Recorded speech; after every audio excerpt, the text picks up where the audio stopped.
Hello, and welcome to another exciting episode of Connect with Adult Ed, the NMEA podcast. I'm your host, Nadia and I'm joined as usual with our co-host, Jamie Trujillo. Good morning.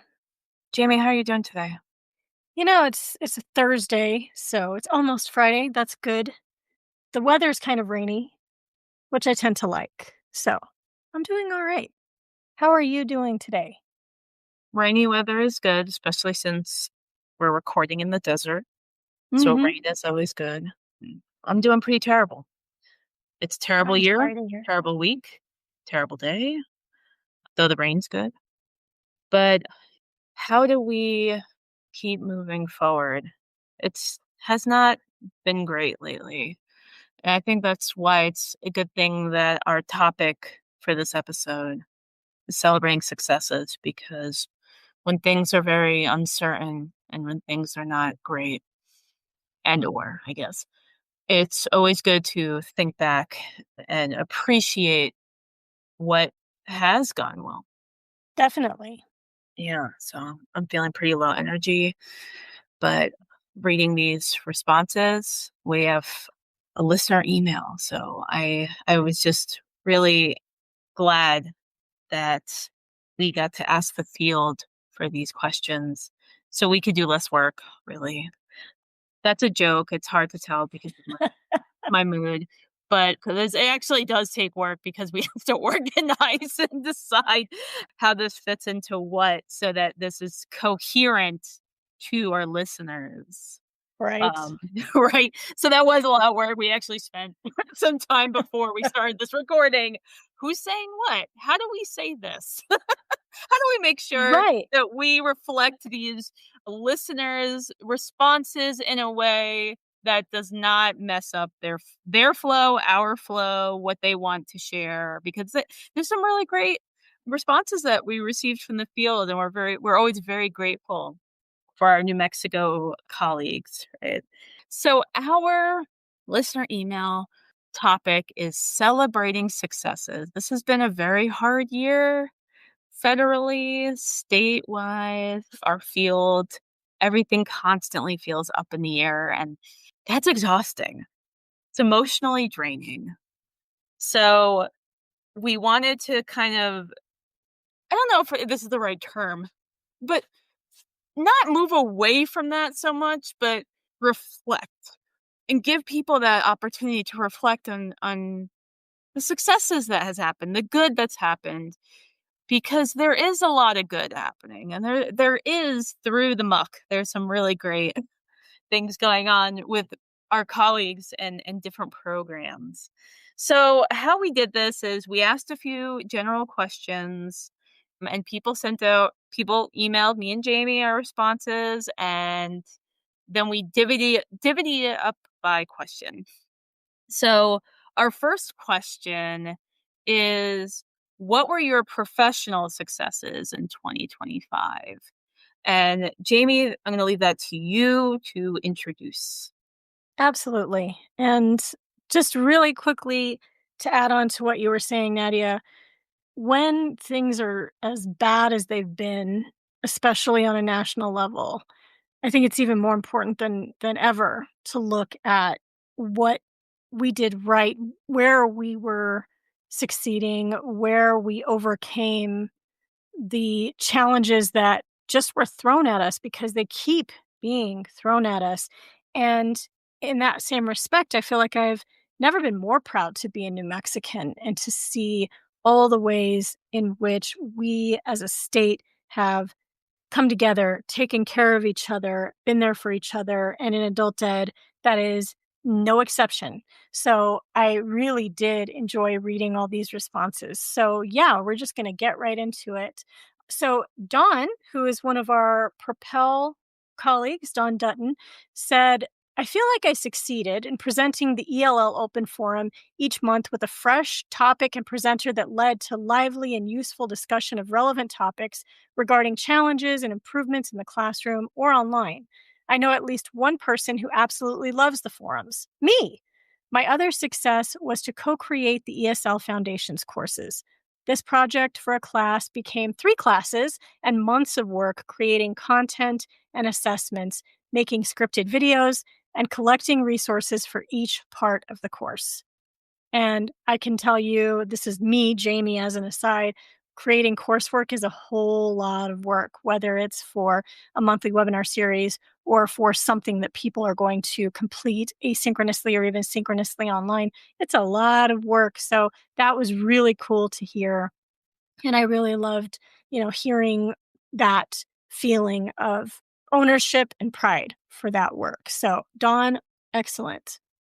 Cecilia Romero, who is the director at Northern, says in 2025, I achieved significant progress in advancing the Adult Education Department's Integrated Education and Training, or IET, initiatives, expanding program access within correctional and community settings, and aligning workforce training with regional labor market demands.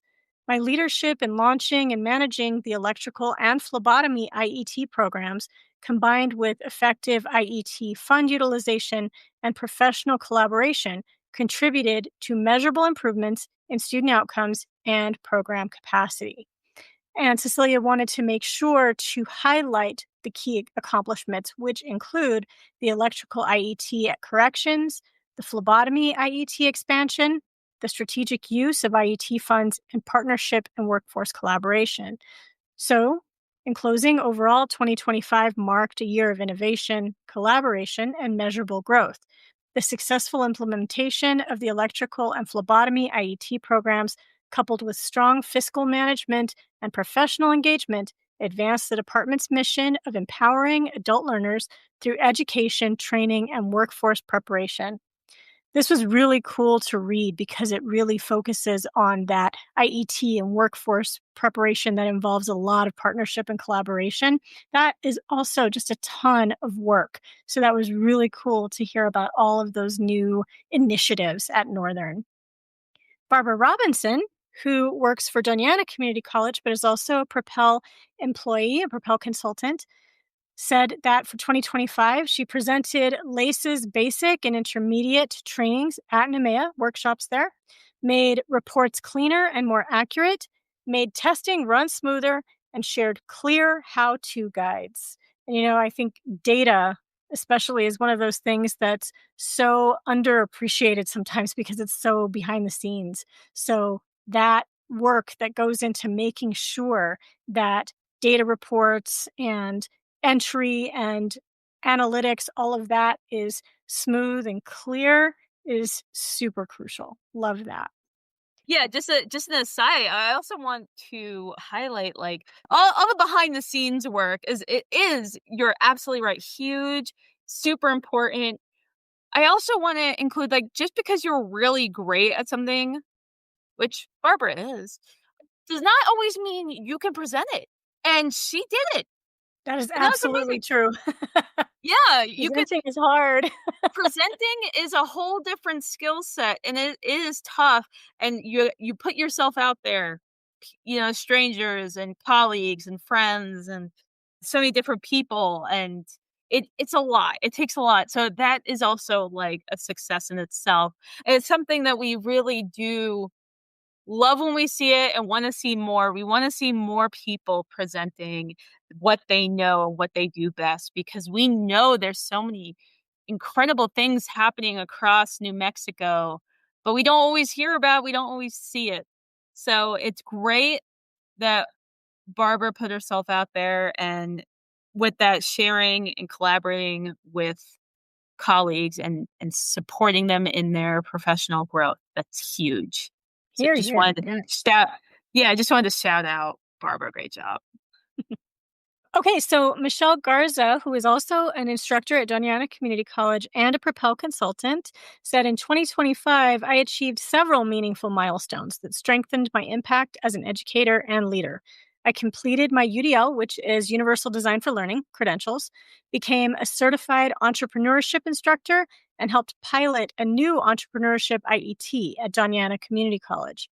I was honored to be selected as Instructor of the Year for DACC Adult Education and had the privilege of serving as Master of Ceremonies at the June GED graduation and will at the upcoming ceremony scheduled for December. Throughout the year, I supported multiple students in earning their GEDs and expanded high quality UDL aligned ESL, HSC, and IET instruction. I also delivered multiple conference presentations that showcased effective instructional strategies and contributed to the professional growth of educators. My consulting work with Propel further allowed me to design innovative training and curriculum that enhance accessibility, engagement, and learner success. Man, that is very well rounded. We're talking about in the classroom, getting more credentials and certifications, piloting new programs, speaking at graduation, presenting at conferences, all of that. This definitely looks like it was a big year of growth for you, Michelle. So kudos, definitely. Absolutely. And at Propel, we're glad to have you, Oh, yes, Michelle. very Yeah, much. it's so exciting. She's one of our newest consultants. And yeah, it's been wonderful having Michelle work with us. Rebecca Sherry, who is also with Propel, but a coordinator with us, says that along with our director, Tina Height, I co presented a session at COABE about New Mexico's professional competencies model. This was the first time I've ever presented at a national conference, and it went well. It was exciting to see presenters that I have watched in our audience. I also acted on a long-time professional goal and got accepted into a graduate program to work on an EdD degree.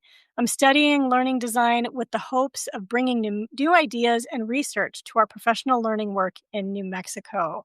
So awesome. I can remember the first time I presented at COABE, I was a nervous wreck and the internet was not working. It was horrible.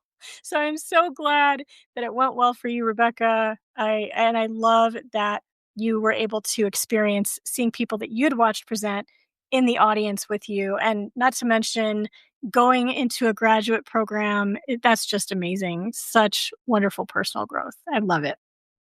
Carrie Canella, also a coordinator with Propel, says that the Propel Adult Literacy Team counts our Topic of the Month project with newsletter and instructional library as an overall success. Lots of views and positive feedback. I'm super proud of the literacy teamwork. You know, the literacy group, the literacy project is one of the newest projects of Propel. And so seeing how much that has grown and how much work has been done with the literacy team is awesome. And I love looking at those newsletters and attending the meetings and just seeing all of the work of the literacy group and how much more it's being brought into the fold. Love that.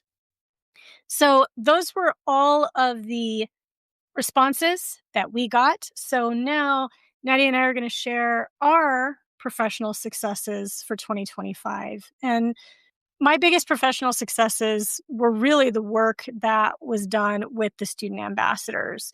We really expanded the student ambassador training this year. It went from being a day and a half training to being a 3-day training. We had a session during the conference where the students shared their stories to a group of practitioners, whoever wanted to show up. We hadn't done that before. We talked about finding your strengths. We talked about finding resources and utilizing resources. We created and developed a cohort in a way that we hadn't done before. And this was in large part due to the work of previous cohort ambassadors who provided feedback and said, I wish I would have been trained on this, when I had the training. And so they helped build that expanded training. And as a result of that, we were able to see how much more active this cohort was. Was it 100% all in all the time? No, but that's life. That's just the way that goes. But we still had several ambassadors who were extremely active, not just for that training, but throughout the year. They got trained right in the middle of the legislative session and went from there to speaking at committee hearings about the bills that directly impacted adult education. And seeing that amount of engagement, seeing how much that led to or contributed to the significant budget increases that we saw in the 2025 legislative session was simply outstanding. Not only that, every single one of them went to the Students as Leaders Summit in Dallas. And we were able to get funding to make that happen, not just from COABE, but from fundraising activities that we did. 4 student ambassadors went to Washington, D.C. for Flood the Hill. Nobody from New Mexico had gone to Flood the Hill days before. This is something that COABE puts on every year where we go to the Capitol and we speak with staffers or the legislators themselves about the importance of adult education. And we brought more students than any other state. We were actually recognized by COABE for having the most students at Flood the Hill Days. And this was so impactful for the students that they have made it a goal that instead of having 4 next year, we want to have 10. And I'll talk more about that later. But seeing all of that growth and expansion with the student ambassadors was so cool. And I definitely consider that to be my biggest professional success of 2025. Nadia, what about you? Yeah, before I get into me, I do just want to say that's you talked about so many really amazing stuff that you've done with the student ambassadors. And I think one of the biggest all of it's amazing, but one of the things that really stood out for me just now as you were talking was having the student ambassadors inform content and delivery of their own training. That is a very that's such an important part of andragogy, one of the adult learning theories, and it's supposed to be the backbone of what we do. It's not always. I think sometimes, especially with any theory, literally, it's not just adult ed. It's said, but it's not always shown in practice. And I think that is a really excellent example of getting these seasoned ambassadors and really supporting the new coming core and talking about what they want to do, what they want to learn, what they want to see. That's unbelievable. That's absolutely incredible. And you should be very proud, Jamie. Thank you. Yeah. This was a hard question for me. It's very hard for me to reflect on successes. I was kind of I might have talked about this before, but it's generally kind of typical in my family that we just do things and move on. You do what you're supposed to do. And you just keep going. I don't know. Maybe it's an immigrant thing. I don't know. But for me, I think I had to really like try to think about this and like what I'm also a bit of a perfectionist at times, so I won't say I won't always say something, I think more about what could be better than what went well. And I think the success I do want to talk about is I got into a PhD program this year. So that was a lot of work and I started my first semester. So it's winding down now. It's been my first semester. It's been a lot of transition. 'Cause I'm still working full time and I have other responsibilities as well.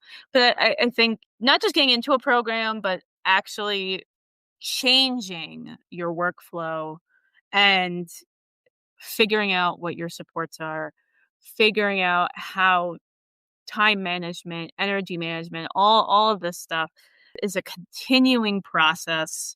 So it's hard for me to be like, "Oh, yay, I got this in." It was more like, "Okay, now I gotta figure out how to do it." And it's a part of my long-term career goals, and I'm learning so much. So it's just been a journey, really, and getting a lot of ideas, and I really hope that I can well, one thing, continue. And also bring this knowledge and skill building that I'm developing to our field because that is my goal is to continue with adult ed. And Um, I gotta say, Nadia, that, even though I understand that propensity to not want to or not have that history of being able to celebrate successes or even recognize them as such, and it's just something you're supposed to do and move on because, I've done that as well, and I've seen other people do that. Getting into a PhD program is huge. Taking that leap, because it is a huge undertaking, even taking the leap is huge. Getting through the first semester and having to get to that point where you have adapted to that new way of living, because this is gonna be your life for several years, right? That is huge, and I really hope that you don't underscore that. That is absolutely something to be proud of, and I salute you for that. I applaud you for that. That was huge. Good job, seriously, and I'm not trying to be facetious even a little bit. That is huge. So, you should be proud of that. Thank you. I never knew you to be facetious, so I didn't even think that was a possibility. I appreciate it. Um, yeah, it's kind of, I'm probably not using this correctly, but I it's kinda like Kierkegaard's leap into faith. Leap of faith is more like leap into faith, but this theme or this idea, like a risky individual choice to embrace uncertainty. And he's talking more specifically about, like, religious faith, but also, like, that's kind of how I'm seeing it of, like, this is a leap, like, it's a commitment to the unknown because, like, we said earlier, everything is so uncertain. Mhm. But we have no idea what's happening. I don't know if I'm gonna have a job next year. I don't know if there's gonna be adult ed in the same way. I don't even know what professional development is going to look like, which is my field, our field of choice. Who knows? But it's I don't know, it just feels like so surreal in so many ways. It doesn't feel real. But I really appreciate you saying that. Thank you.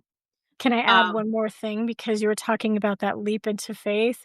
When we do these things, despite all of the unknowns, despite all of the impending changes, because let's face it, it won't be the same. Adulthood will not be the same. We just don't know what it will look like, right? So, taking that leap of faith and doing something that is scary in the face of that is even more brave. That's another way to look at it. Doing this and not letting all of the uncertainty paralyze you by fear is amazing. I just feel like I don't have a choice. We all have a choice. Well, None of us are mindless. We all have a choice. You have a choice, but fair. Okay. you do, flat out. You have a choice, and you can choose to just do nothing or keep doing the same thing. You chose to still pursue the PhD, and Okay. that is something to be celebrated. Thanks, Jamie. Yeah, Yeah. I get so much uncertainty all the time. No Yeah, kidding. but let's pivot into our next question, which is semi-related. So how do you celebrate successes? So just exactly what we were talking about is not just doing it and getting it done, but also celebrating and appreciating that effort, whatever it is. So Don, our incredible one of our incredible consultants. He writes, I believe my celebrations of success come during the event as I listen and interact with dedicated, smart, hardworking instructors that all make me proud. It is a celebration to complete a project that can be useful to instructors that I feel really good about. Also, just to add, Don's retired, so he doesn't have to do this. He Right. chooses to do he, he chooses to, and we're grateful for the work that he puts in, interrupting his retirement to support instructors, um, Absolutely. and to celebrate with them. Yes. Cecilia Romero writes, celebrates with gift bags or kits to show appreciation, but also reinforce the connection between education and career readiness. Which, yes, gift bags are always great, and I wish there was some sort of independent service that can just whenever you do something that's really hard or tough and you're exhausted, gift bag just shows up at your front door. Wouldn't that be nice? Yeah, here's your complimentary bath salts. Great job, go relax. Here's your box of incredible chocolates. I don't know, but they're the dream. Someone create a business like this, but you Right? have to Note have this. this but you have to have this omniscient presence in the world and just know when someone did something good. Here you go. Just I guess that's Santa, kinda like can you hear me? yeah, that's really I was just gonna say that. It was like Santa Kris Kringle just dropped something down. Um, yeah, so Barbara Robinson writes, "Quick shout outs, log the win, and pass it on so others can use it." Yeah, shout outs are always good and are free. Yes. But verbal appreciation is also really key and hearing it from others. So the examples that I just shared, right, are all examples of like how do you celebrate or how do you celebrate the other people? So I think when one of us phrased this question, you or me, might have been me, who knows? But I was more like, what do you do for yourself? But I'm loving that the interpretation was like, oh, I have to make sure I talk about how we celebrate my team or colleagues or collaborators, right? Which is also very important, guys. Celebrate the successes of your circles. Just Michelle Garza read, I celebrate successes by slowing down and doing things that bring me joy. I like to take a hike, spend time with my dogs, or enjoy a quiet moment with family.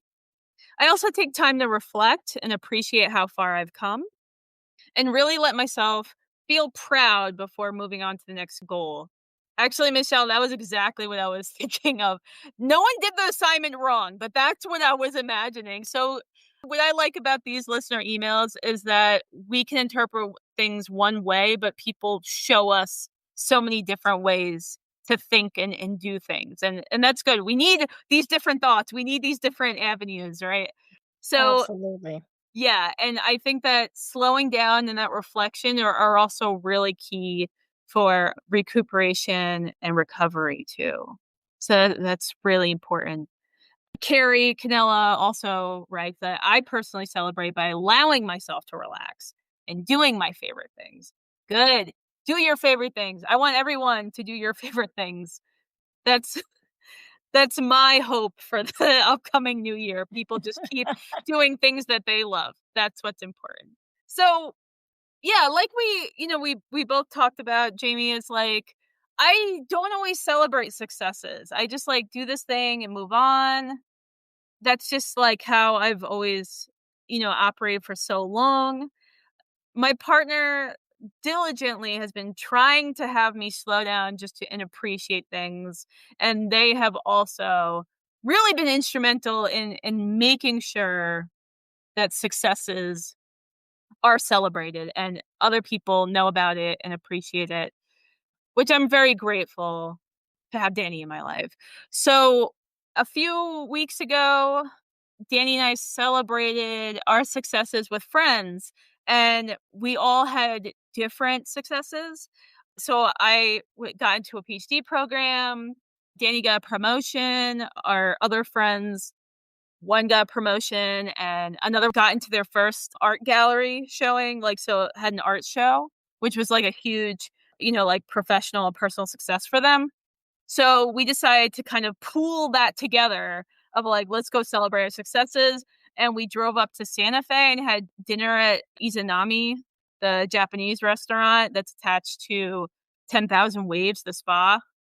And I'm just going to say it is expensive. It was expensive and an incredible experience. You go there for the different experience of food, not to just like eat a bunch of food. But like we shared a lot. But being around people that I care about and going somewhere that we don't usually go and kind of just making that effort, that helped kind of solidify, okay, you know what, this is important, this is good, and this is nice to also share this together. It was lovely. Though I gotta say, at night, it's like pitch black. I don't know if you ever been there, Jamie, but it is No, really, you could never get been there. lost. You could get lost just trying to leave the parking lot. So it's really dark and weird, but there's something almost whimsical in that too. Cause they have like little lanterns, so it's very like dim lighting, which sounds like a accessibility issue. But I don't know. They've been there for a while, so I guess no one sued them yet. Yeah, that's a good thing. That's a plus. Yeah, but that's kind of what I'm not saying I do that all the time. That was just like one specific example that came up. So how about you, Jamie? How do you celebrate successes? I had a little bit of a hard time with this, just like you, Nadia. When it comes to personal successes, things like that, I think it's easier for me to think about ways that I celebrate it for me, for myself. With my professional successes, I see them as collective successes, and so I try to celebrate them collectively, much like Barbara said about shout outs. I like to be very public about the shout outs and be very loud about the gratitude. Thank you to everybody who did this. And I mention people by name. I like to create any kind of small opportunity to celebrate, like a certificate ceremony or potlucks or even just having cake. I mean, that's the way that we try to end our student ambassador training when we're allowed to, is by having cake. If we can't have cake, at least the certificates. And I am definitely someone who appreciates good food. So any excuse to eat anything that's delicious, I am all about that. So celebrating with food, I think, is the top way that I like to do that, whether it's personal or professional. Excellent. Yes. So you mentioned cake. What would be your favorite? What's the cake of choice? I really love chocolate cake. I'm kind of weird. I like chocolate cake with Cool Whip instead of frosting. That's just my favorite. Do I usually have that in a big public celebration? No, because I don't know of any place that makes it, and I hardly ever make cake myself, but that's my favorite. Well, couldn't you just have like a plain cake and then buy a gallon of Cool Whip or whatever? Mhm. Okay. And Well, I'm not even beyond just taking off the frosting that's already on it or like cupcakes and stuff like that. Just take the mm, frosting off, put on my own Cool Whip. Not the whipped cream that comes in the container that is like yeah, nitrous oxide, but the Cool Whip. Literally a the tiny the spoon. tub with the spoon. Yeah. Yeah. I have not had Cool Whip. I've seen the commercials. It's a dollop. That's Mhm. what I Mhm. remember, and I guess that's like media messaging. That's how it works. I just like Yeah. when you Mhm. said And Cool I Whip, like the biggest dollop I can get. Yeah. yeah, I just think of that old commercial, like a dollop of Cool Whip. And it's just people just getting all their spoons out, Jamie getting her spoon out and just right on this chocolate cake. Yep. Just an aside for Excellent. everybody, it's maybe TMI, but when I was a kid, I used to put Cool Whip in a cup and eat it. That's what I would do. So, that's how much I Without the like Cool Whip. cake. Without anything, without pie, without cake, without anything. I just eat Cool Whip. Oh boy, I do not do that as an adult, but, you know, maybe I someday I will I again, who knows, why not? I won't judge you for that. I mean, I do have my sweet tooth. I do love sweets, but sometimes my craving is like savory. And I don't even know if this is like weird on your level or less or more, but sometimes I just like crave tomato sauce and I'll just eat tomato sauce in a cup. Hey, Like no again, no pasta, judgment. not even a meat. I'm like, I'm not hungry, but you know what? I could really go for a mug of sauce and I'll No just eat judgment that. there. There you go. Well, to each their own. Hey, savory, Do that it. is a very nice savory thing. It's very nostalgic for me, pasta and stuff. So, yeah, you know what? I feel like the older we get, it's like, who cares what other people think at that point? I feel like I'm decades ahead of the curve because I'm in my mid-30s, but, like, I think of a stereotype of a cranky old person that just tells you things straight out, and I'm like, "I'm already there, so I don't know what's gonna look like in the future if I'm already like that." Imagine you in your 50s. Oh, man, I don't know how anyone's gonna stand me, but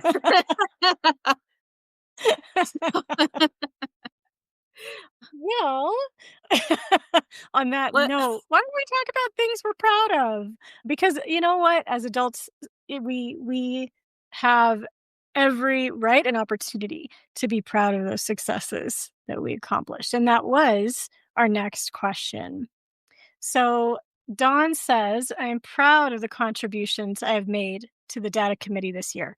I'm proud to have presented an old school low tech session at NMEA in September that resulted in several positive comments from attendees. For example, I could tell you have done this for a long time. I am so comfortable in an ESL classroom. I think it showed as I modeled methods and an approach that engaged everyone. I'm proud of the rigor and useful information contained in the ESL Foundations courses. I really love that. As somebody who has provided professional development for years, there is something to be said about being able to present something or to create a course that has really strong rigor and very deep content. It's definitely something to be proud of. And I love that Dawn mentioned those things. Cecilia says, in 2025, I'm proud of the meaningful impact I was able to make through the Adult Education Department's integrated education and training programs. Successfully launching and managing the electrical, phlebotomy, wildland, and MC3 IET programs in the correctional and adult education settings allowed me to directly support learners in gaining valuable technical skills, industry recognized credentials, and pathways to sustainable employment. And, that is what we do in adult ed. Getting students ready for those family sustaining careers is huge. And all of those are so impressive. I just love that. Barbara says she is proud of a stronger data learning culture, and team members are now teaching each other. And being a member of the data committee, I can say that is absolutely the case. We have been having these CPI institutes we have had 2 so far. We're planning our 3rd, and creating this culture where data is not just some annoying thing that we have to deal with, and it's something that is informative and useful and powerful is a huge shift and definitely something to be proud of. I love that. Michelle says, I'm proud of the supportive, engaging learning experiences I create for adult learners and the meaningful relationships I build with students and colleagues. I take pride in my ability to adapt to change, try new things, and work well with new people, skills that have helped me grow both personally and professionally.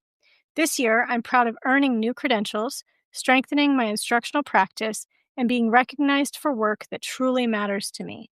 On a personal level, I'm proud of the balance I've created in my life, the resilience I've shown through challenges, and the joy I feel when my learners reach major milestones. These moments remind me why I love the work I do. I gotta say, the thing that really stuck out to me is that idea of balance and resilience. It's so hard when you have a passion for what you do to have that balance of your personal and professional life, because that professional life tends to seep in all the time. And to have that balance is such a skill and definitely something to be proud of. Not to mention the difference that you make in the lives of your learners. So impactful and so much to be proud of. So I love, all of these different responses because there's so much there to be proud of. And for me, the thing that I am most proud of, particularly for this year, is going back to talking about the student ambassador training. We have one of the most comprehensive and successful student ambassador cohorts in the country. We are recognized by COABE as being leaders and innovators for student ambassadors. What we do in New Mexico is not done anywhere else. Other states look to us for what we are doing with our student ambassador program. States look to us for what we're doing with advocacy. We are a force in adult education nationally.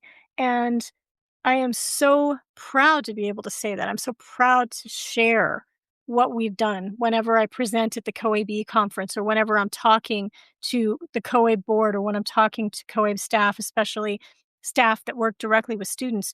And they're able to hear about these things that we're working on. It's not just the student ambassador training, it's the student leadership webinars that we're doing. It's the book group. It's having them attend the Students as Leaders Summit in force. We were the second highest that attended in Dallas, and that was second only to Texas, and they were there. That was their state. So having that level of participation and engagement and having that seen is so wonderful and definitely something that I'm proud of. Nadia, what about you? Well, I would like to say that I think Texas cheated because they were already It was definitely easier to get people to Dallas when they're within driving distance. I mean, granted, so are we in some way, shape, or form. They had a lot, but they were the host state, so we like expect driving from here to Dallas. Isn't that like how about much 10 is it? hours. Okay, 10 yeah, I hours. was gonna. Mhm. It's doable. I did it. We drove. Yes, yes. I'm being facetious this time. So, I think for what I'm most proud of is really just in general the work. that New Mexico and Propel is doing. All the listener responses that we received and we talked about today, it's just like, that's a lot of work that's being done. It's a really incredible, and there's so much new stuff that people are sharing. So it's not just the continuation, which in itself is a challenge, but doing new stuff, like, and doing a lot of new stuff, that is so much. That's so much change. That is energy, moving around. And again, like what we were talking about earlier, despite the challenges that we've had and the worries and the uncertainties, we're still doing so much. I'm also just really proud of just what Propel has been doing for the past year and just trying to really appreciate that work and that effort of our pooled resources to try, to work on supporting the field and developing their knowledge and skills to continue and improve upon what what people are doing. And like that's a feat. Absolutely. Yeah. It's the Yeah. way that Propel has grown and evolved is really amazing. I love seeing all of that growth and change every year. Yeah, absolutely. So, our final question, which I feel like I phrased oddly, but what successes are you planning for the upcoming year? But I think what we're trying to get at is more what's coming up and what are you working towards? What's going to be a success for you? Just really, that forward thinking is so important. So, what Donna shared is that in the future, I hope to continue the ELL Open Forum. I hope to work with data committee again moving forward with data-driven methods and practices. And as a manager of the ELT, this team, so the English language teaching team this year, I have had the privilege to work closely with Rebecca and Michelle, whom I highly respect and whom seem to respect me. I hope to increase our success as a team next year into the future. I'm sure they do. Oh, yeah. I have I no doubt. Yeah, ELT team has been doing really great stuff this year. So thank you, Don. Cecilia writes, in the upcoming year, I am focused on building upon the accomplishments of 2025 by expanding the reach, quality, and impact of our IET programs. The key areas of planned success include program expansion and innovation, student outcomes and support, and professional development and collaboration. Overall, the focus for 2026 is on scaling impact, enhancing program quality, and empowering adult learners to achieve meaningful educational and career outcomes. These efforts will build on the strong foundation established in 2025 and continue to advance the department's mission of providing equitable, workforce aligned educational opportunities. So, just in case people weren't sure, a really big push in New Mexico for the last couple of years is building these IT programs. So, that is a huge accomplishment. And Cecilia, thank you so much for sharing what your team has been accomplishing. And we really look forward to just seeing more what comes out from you guys. Amazing work. Barbara writes, keeping quarterly numbers consistent, speed up the pre to post testing cycle, automate repetitive tasks, and finish a short set of how to guides. So, Barbara is maintaining the good work and also trying to speed up in certain areas to expand upon the already great work that you're doing. How-to guides also, like, I feel like are really underutilized, but that's something I've been trying to do with my team. I don't know how successful I've been on that, but just creating the documents and videos or whatever of just, "This is how you should do it, this is how you do it." That is so important in maintaining consistency and not using that energy over and over again to teach people. And that's not anything on the person teaching or the learners so much of like it's just the nature of being human. Like we need to hear things multiple times. We need to read things multiple times. And sometimes in that flow and that chaos, of just maintaining ourselves and our programs, it's way easier to not do that. But like it's more effort in the front end, but in the long run, that's probably going to save you a lot of time. But you have to find the time now to do it. So good luck with you guys on that. Sure, it's going to be great. Michelle writes, in the coming year, I plan to continue growing as an instructor and a practitioner. I want to expand and improve my IT and entrepreneurship offerings, create more useful resources for educators, and keep learning new ways to support adult learners. I also hope to build stronger partnerships, present at more conferences, and take on new leadership opportunities. Most of all, I want to help more students reach their goals, whether earning their GED, improving their skills, or moving forward in their careers. Really wonderfully put, Michelle, and I really appreciate that you really outlined your goals for the next year for yourself as a practitioner. That's so important. And the more, I don't know if it's necessarily specific or detailed, but the more specific you are in your goals and like what you achieve, and also reflecting on that, just like Michelle has been talking about in her responses, the more likely you are to get it done and to also appreciate it. So you're on a great path. We can learn from you. Absolutely. Yeah. Carrie writes, in the new year, I want to finish the Google Program Management certification. So, just to give some context, COAB has given this really interesting scholarship opportunity. I signed up for it. I got it too, but I'm pretty behind. That you have money paid for these self-paced courses through Coursera, which is a hosting site that charges you like monthly, or there's like different tiers or something, but Coursera has so many different types of like online courses where you could really like build your knowledge and skill set. And one of the long form course, like multiple courses, is a project management certification, which was created by Google. So it's hosted by Coursera, created by Google. I've been going through it. It's really dense, but it's such great material that I've been putting back into my practice. And Carrie's been working on that too. So, Carrie, great goal, because project management skills are important.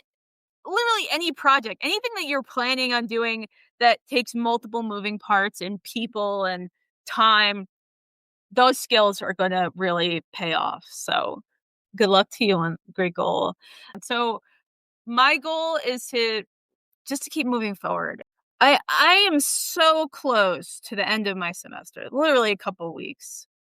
And I just want to survive, get this stuff done, take a long break, and then jump right back into the grind, because the spring semester is so crazy for our field.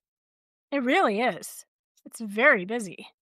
It's constantly busy, and it's going to be a lot, and I'm anticipating that. So I think more than anything, what's my success is surviving, making sure I get what I need to get done, because a lot of people are counting on me and I'm counting on me. So I got to make sure I get this done. What about you, Jamie? Well, I'm just going to go back to the student ambassadors again. I am very much looking forward to the 2026 student ambassador cohort and training that's going to happen in February. It's not just about having a new cohort start, which I absolutely am looking forward to. I've already heard about a couple of students that are interested. It's very exciting. But I also am very excited to see how our current cohort stays on. We're establishing this long term student leadership initiative where a student ambassador will transition from being an ambassador to being a peer leader in the second year. And that's totally optional. I really am looking forward to seeing how many decide to stay on as peer leaders. Those peer leaders will help facilitate the new training. They will mentor the new cohort of student ambassadors. They will engage in fundraising exercises and other public speaking and leadership opportunities that go beyond ambassadorship and the way that we think about it and the way that we think about legislative advocacy. They're going to be looking at other ways of being a leader. And then in year 3 and beyond, they can move on to being a peer coach. So that's something to even look forward to in 2027 is what are our peer coach roles going to look like? They are going to complete the motivational coaching training, and then they are going to look at ways that they can be leaders for students throughout the state, whether they ever intend to be ambassadors or not. Just working with students, helping them to achieve their goals, helping them to build their own leadership capacity. That's what these student ambassadors are going to go on to do. And they can do that as long as they choose to. So I very much look forward to seeing how far this current cohort goes. And in that same respect, like I said earlier in the episode, I am looking forward to the next Flood the Hill days because our goal is to send 10 students, and I think that we can achieve that. And you know, based on the fundraisers that our students have planned, which are going to be fun. So just a little bit of a teaser there. I'm not going to tell you what they are going to be, but they are going to be very fun. I'm hoping that we will be able to have the funding to do that. So I think, you know, as far as our student ambassador and student leadership initiative is concerned, 2026 is going to be very exciting, and I just look forward to engaging in that and going on that journey with them. I'm really excited for you guys too. It's such a great project. It is so cool. And I have had the privilege to really see it grow over time just in our conversations, Jamie. And you've really pushed this and expanded and improved and on it for the last couple of years. And it's really amazing. And I look forward to seeing more from the student ambassadors. Thank you. Yeah, me too. So we did it. We recorded Yeah. our success. We did it. Another And you know, success. again, it is another successful episode. But again, you know, thank you to everybody that wrote in. It is sometimes hard to recognize our successes and celebrate them and to really think about that, to think about what we're proud of. But we do so much in New Mexico. We do so much good work. We really are a force in the nation for adult education. We are amazing. And it is such a privilege to work with every single one of you. And I look forward to doing that more in 2026 and beyond. Absolutely. I'm really grateful for the responses. Thank you all for sharing. Thank you guys for putting yourselves out there. It's also, I mean, it's still a point of vulnerability to share. And we thank you for that. We're really grateful helping us build this content and continue this podcast where practitioners can learn and share from each other. That's one of the biggest goals for this podcast is really to showcase how amazing adult ed is. So Absolutely. There will not be a January episode. So happy holidays to everyone. Whichever holidays you celebrate, enjoy your winter holidays. Happy New Year. We will see you all back in February for the remainder of the season of Connect with Adults Ed. thank you, Jamie. Thank you. Don't forget about My Adult Ed Story, a continuous project that highlights the lived experiences and origin stories of adult education and literacy practitioners. Each story is unique, and the more we learn about each other, the stronger our network becomes. Please consider sharing your written or audio recorded story with us. A link to the My Adult Ed Story page, as well as submission instructions, are included in this episode's description. We look forward to growing this collection. Connect with Adult Ed, the NMEA podcast, is a project of the Propel Professional Learning System and is funded by the New Mexico Higher Education Department's Adult Education Division. Thank you for listening.